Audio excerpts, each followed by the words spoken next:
रद करे सोई रहनुमा वत इज़ मंतशा वत ज़िल मंतशा। अस्सलाम वालेकुम, वेलकम, बलिकार, खुशामदीद, अहलन व सहलन। प्रोग्राम वॉइस ऑफ प्रोफेशनल में एक बार फिर आपके साथ आपका अपना होस्ट इरफान अहमद मेमन की जानिब से अस्सलाम वालेकुम।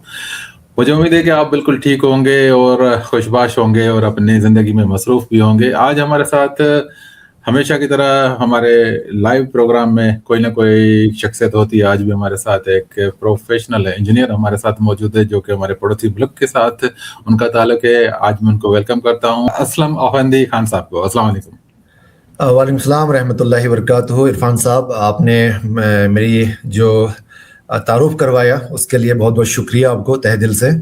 और पड़ोसी होने के साथ साथ हम ज़बान भी हैं, तो माशाल्लाह we can have a good conversation. अभी जो आपने पॉडकास्ट शुरू किया, और मैं आपके काफ़ी पॉडकास्ट को देखता हूँ, एंड मैंने आपको रिक्वेस्ट किया था कि इरफान साहब प्लीज़ आप अपने प्रोग्राम में मुझे शामिल करें। बहुत अच्छा लग रहा है कि आपसे बात करके आपने टाइम दिया, थैंक यू सो मच। और मैं चाहूँगा कि आप अपने बारे में थोड़ा सा बताएं कि आपने अपना करियर कहाँ से स्टार्ट किया, एजुकेशन कहाँ से ली।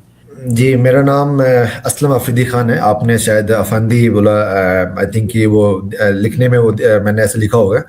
और मैं बेसिकली इंडिया के बिहार सूबे से ताल्लुक़ रखता हूँ, और बिहार से एक छोटा सा डिस्ट्रिक्ट है, उसमें भी सुपौल डिस्ट्रिक्ट से मैं आता हूँ।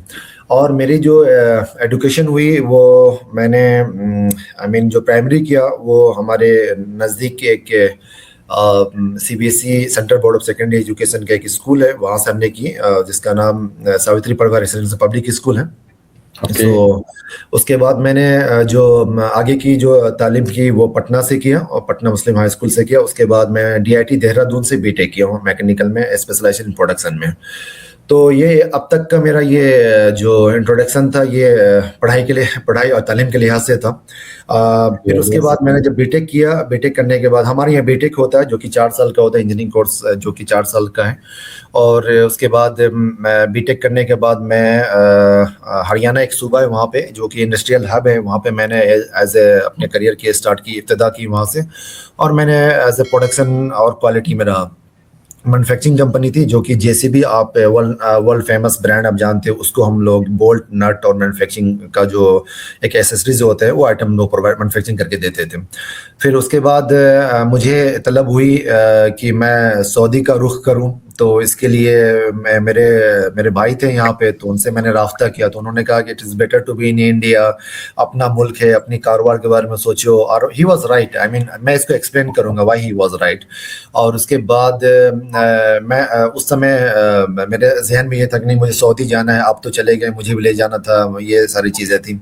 तो मैं उसके लिए प्रिपेयर नहीं था, टू बी ऑनेस्ट। सऊदी का माहौल क्या है, यहाँ पे इंजीनियर कैसे जॉब पे लगते हैं, और मुझे कुछ भी पता नहीं है कि आज़ाद वीज़ा क्या होता था, और क्या नाम है, आप एज ए कंपनी में नहीं जा रहे हो, आप एक किसी मकतब से वीज़ा लिए हो, उसके बाद आपको काम ढूंढना पड़ेगा, सब कुछ भी मालूम है। मुझे लगा कि सब कुछ बना बना मिल जाएगा, बहुत सारी अपॉर्चुनिटी है और मज़ा आएगा वहाँ पे। लेकिन हर्डल्स तब आई जब मैं यहाँ पे आया, और मुझे मतलब एक ऐसे दुनिया से आया था जहाँ पे पीपल की गैदरिंग थी, और हम इंजॉय करते थे, एक एक चीज़ को इंजॉय करते थे। आई मीन अगर आपको बस लेना है तो हर स्टेप पे बस मिल जाता था, और कनेक्टिविटी ज़्यादा अच्छी थी। यहाँ पे आने के बाद मुझे लगा कि मैं करूँ क्या, लैंग्वेज भी नहीं मुझे आती थी, फिर एक इंग्लिश एक लैंग्वेज था। फिर पहली दफ़ा मुझे पाकिस्तानी देखने को मिला सऊदी अरबिया में, and you know I mean कि इट वाज लाइक यार जो रियलिटी है वहाँ पे, मीडिया में जो रियलिटी चल रहा है, जो एक गर्माहट है, वो यहाँ तो बिल्कुल भी नहीं है। और पता है कि हर इंसान का कुछ ना कुछ कॉमन होता है। पहला कॉमन ये था कि चलो अगर मैं सऊदी में आऊँ, अगर कोई सऊदी हमसे पूछे कि वो पाकिस्तानी है, तो मेरे साथ और आपके साथ एक कॉमन ये है कि हम ज़बान है, हम उर्दू समझ सकते हैं, एक ही लैंग्वेज जो है हमारा बेस है, ठीक है जी। तो दुनिया में आप जहां भी जाते हो ना, कुछ ना कुछ कम्युनिटी आपके साथ। अगर मैं और आप यूरोप चलते हैं तो वहां कोई घोड़ा बोलेगा भाई ये दोनों हिंदी जबान के आदमी, तो वहां मजहब नहीं दिख रहा है मुझे, वहां मुझे कंट्री नहीं दिख रहा है, मुझे इतना दिख रहा है कि ये एक बेस के आदमी है और एक दोनों को अंडरस्टैंड करते हैं। फिर यहाँ पे जब मैं यहाँ पे आया तो मेरे साथ मसला ये हो गया कि मैं जिस रीजन में था, अल-हसा रीजन में था, पहले अल-हसा मेरे भाई के पास था, और मेरे भाई जो थे इस कल्चर से नहीं थे, इंडस्ट्री के कल्चर से नहीं थे। He is having is on I mean workshop, तो उनको बेचारे को इतना पता नहीं था। तो मेरे लिए 8-9 महीना ऐसा था कि गिव अप करना है, वापस चलना मेरे से नहीं हो पाएगा, ये बहुत टफ है यहाँ पे, क्योंकि टैक्सी भी इतने मतलब इतने उसके रेंट थे कि मैं अफोर्ड नहीं कर पा रहा था। और उसके बाद ये था कि मुझे कुछ मिल नहीं रहे थे, कि अगर कोई इंडियन मिले या पाकिस्तानी मिले तो वो ये कहते थे मुझे कि भाई देखो रेज्यूम सीवी भेज दो मुझे, मैं देखता हूँ, ये करता हूँ, वैसा करता हूँ, ठीक है। बट इस तरह से चला, तो मैं गिव अप करने के टाइम पे था, जो कि जहां आप गिव अप करते हो ना वहां से आपकी इब्तिदा होती है। मैं आपको बता अच्छा, दूं। यहाँ पर एक मेरे ध्यान में एक सवाल आ रहा है, वो ये कि आप एज ए मैकेनिकल इंजीनियर जी। आपने अपना कैरियर शुरू किया। अच्छा, मैकेनिकल इंजीनियरिंग के लिए आप किससे इम्प्रेस हुए, या आपको किसने गाइड किया कि आप इंजीनियरिंग में चले जाएं? Why not you go for doctor और आर्मी और any other profession? Right, good questions and very valuable questions, let me put. देखो ऐसा था कि जब हम यूथ थे ना, तो इंडिया में इसका बहुत क्रेज था।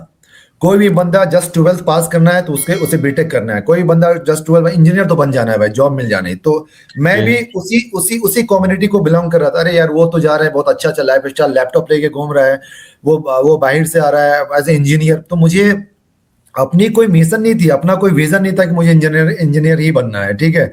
अब उसी भीड़ में मैं भी आ गया, जब उस भीड़ में आ गया, जब मैंने क्या नाम है, जब एडमिशन ले लिया डीआईटी देहरादून में, तो मुझे एहसास हुआ यार ये मतलब अपने बस की बात नहीं। वहां भी मुझे एहसास हुआ, क्योंकि इंसान को अपनी कुव्वत डिफाइन हो जाती है कि करना क्या है, समझ में क्या आ रहा है। बहुत सारे कैलकुलेशंस, बहुत सारे आई मीन थ्योरीज वगैरह हैं देयर, वहाँ प्रैक्टिकल होना, तो उसमें थोड़ा सा मुझे टाइम लगा। फिर बोला यार सब चल रहा है तो मैं भी चलता हूँ, आई मीन जिस फ्लो में सब है मैं भी उसी फ्लो में चलता हूँ। तो वन ये sheep follows another sheep, आपने भी वही काम किया। जी जी जी, मतलब इसमें कोई ऐसा नहीं था कि मुझे प्रॉपर माइंडसेट करना है, मुझे इंजीनियरिंग करना है। देखो अभी भी I am ship without radar, मुझे पता ही नहीं कि मेरा डायरेक्शन क्या है।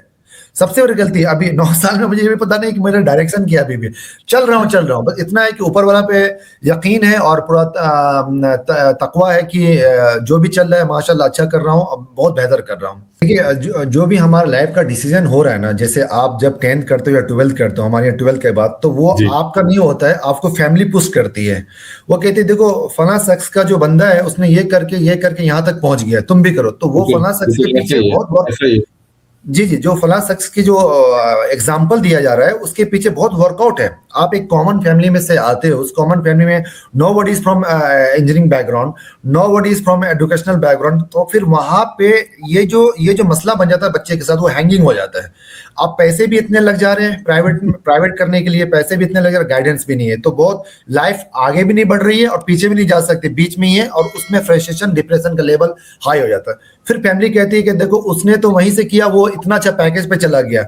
आप बंदे को या बच्चे को इत्मीनान दे, कुछ भी नहीं है। अगर आप फेल भी करते हो तो लाइफ यहाँ स्टॉप नहीं है। मैंने बहुत सारे लोग हैं जो दुनिया में अच्छी अच्छी पोजीशन पे हैं, वो ऐसा नहीं कि बस वो डिग्री के बदौलत एग्जैक्टली। से गए। मैं आपको ऐड करने वाला ये था कि चाहे फैमिली पाकिस्तान की हो, इंडिया की हो, कहीं की भी हो, पेरेंट्स शुड अंडरस्टैंड कि कॉम्पिटिटिव नहीं बनाना है, बचपन से नहीं बनाना है।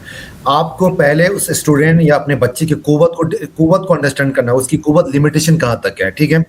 मुआवजना जब आप करते हो, it means you are insulting that people और दैट पर्सन और दैट किड, ठीक है। एग्जैक्टली। आप उनको यस। ये बोलो कि देखो मैदान तुम्हारे सामने में, तुमको जितना बेस्ट करना है वो बेस्ट करो तुम, ठीक है ना। आप कभी भी इस जोन में लेके मत जाओ, मत जाना कि बच्चे को मेरा जो फ्रेंड है उसके बच्चे ने बहुत बेहतर किया, ठीक है। ये चीजें नहीं डालना, शुरू से नहीं डालना। आप बोलो आप बेस्ट करो और अपने रास्ते को डिफाइन करने की कोशिश करो कि मुझे और कहाँ जाना है और कितना बेस्ट करना है, प्रेशर नहीं डालना है बस। यहाँ पर बहुत बड़ी गलती कर जाते हैं हमारे वालिदैन, हमारे सोसाइटी में जितने भी हमारे साथ मिले हुए होते हैं, या हमारे फैमिली मेंबर्स होते हैं या रिश्तेदार होते हैं, वो क्रिटिसाइज शुरू कर देते हैं, और देखिए मैं क्रिटिसिज्म एक्चुअली इरफान बहुत साहब, मैं बड़ा नुकसान हो जी जी जाता है।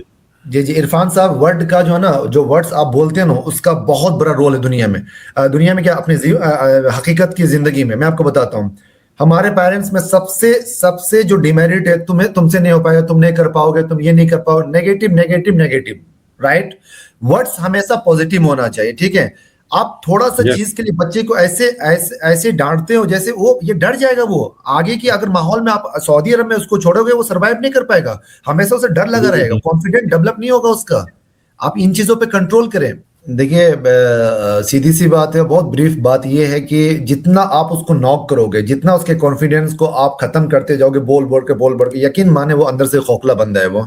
उसको हर बात में घबराहट होगी, वो 2 कदम खुद से नहीं जा सकता। उसको उसको नए बिल्कुल शहर में अगर बिल्कुल ऐसे ही है। नए शहर में अगर वो जाना होगा, उसको बहुत सारी घबराहट होगा। उसको लगेगा कि मैं क्या करूं, मुझे क्या करूं, इस तरह से। तो आप पहले अपने बच्चों को हमेशा बूस्टअप करते रहे, हमेशा हिम्मत और हौसले वाली बात करें उनसे कि ये जो चीजें हैं तुम्हारे साथ नहीं है। Actually we are born like इंसान को मशक्कत में पैदा किया है, इंसान के लिए सॉफ्ट नहीं है। आपको हमेशा बिल्कुल। चूज योर हार्ट, ठीक है ना। तो ये यस, सारी चीजें हैं, राइट। हमें अपने बच्चों को चांस देना चाहिए कि भाई आप जो करना चाह रहे हैं, हाँ हमें उनको गाइड करना चाहिए, what is right what is wrong, सिर्फ इतना। राइट बाकी ये राइट है कि राइट उनको सपोर्टिव पेरेंट्स हमें बनना चाहिए कि उनकी लाइफ में एक बूस्ट पैदा करें, ना कि उनको डिग्रेड करें, और ना कि हम अपने आप को ये समझें कि we are superior because we are parents.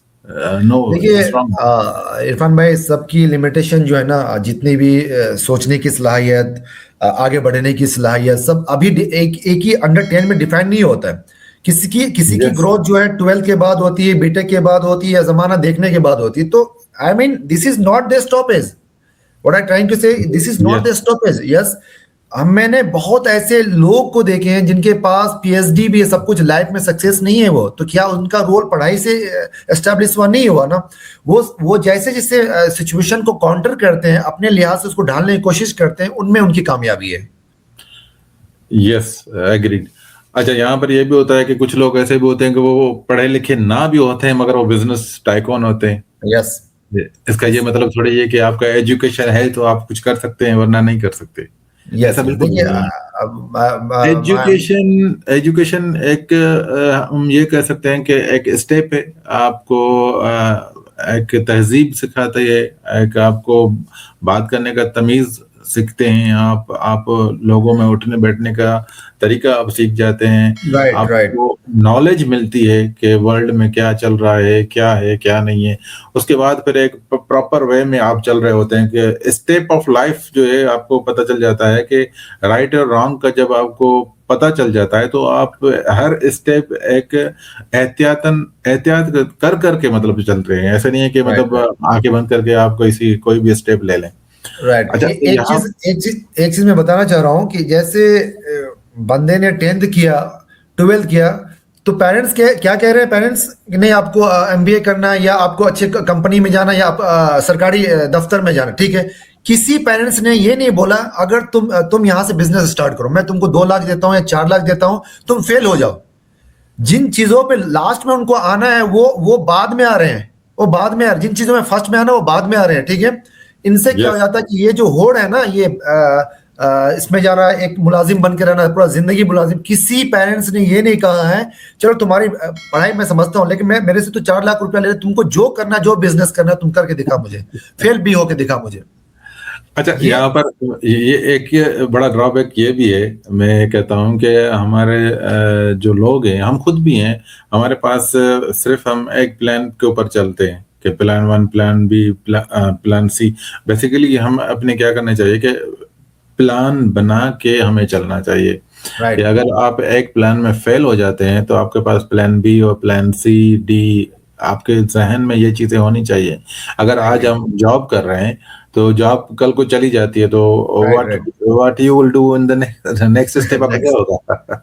Yes सही यस है। Yes the yes next step आपका ये होना चाहिए कि या तो फिर आपके पास बैकअप प्लान होना चाहिए। जो बैकअप प्लान हम नहीं रखते, उसकी वजह से हमें सबसे बड़ा जो धचका लगता है वो यही लगता है कि हम एक लाइन के ऊपर चल रहे होते हैं, लाइन कब खत्म हो जाती है फिर हमें पता भी नहीं चलता। जब पता तब चलता है कि जब वो लाइन एंड हो जाती है कि हाँ भाई यहाँ से तो नीचे गिरना है, फिर हम जो देखिए, है ये वो ये जो घबराहट का शिकार बन जाते हैं। जी जी, ये जो वक्त चल रहा है ना, ये इन्फॉर्मेशन का वक्त है। If you don't have any information, you are going back, ठीक है। आपको अपडेट रहना होगा।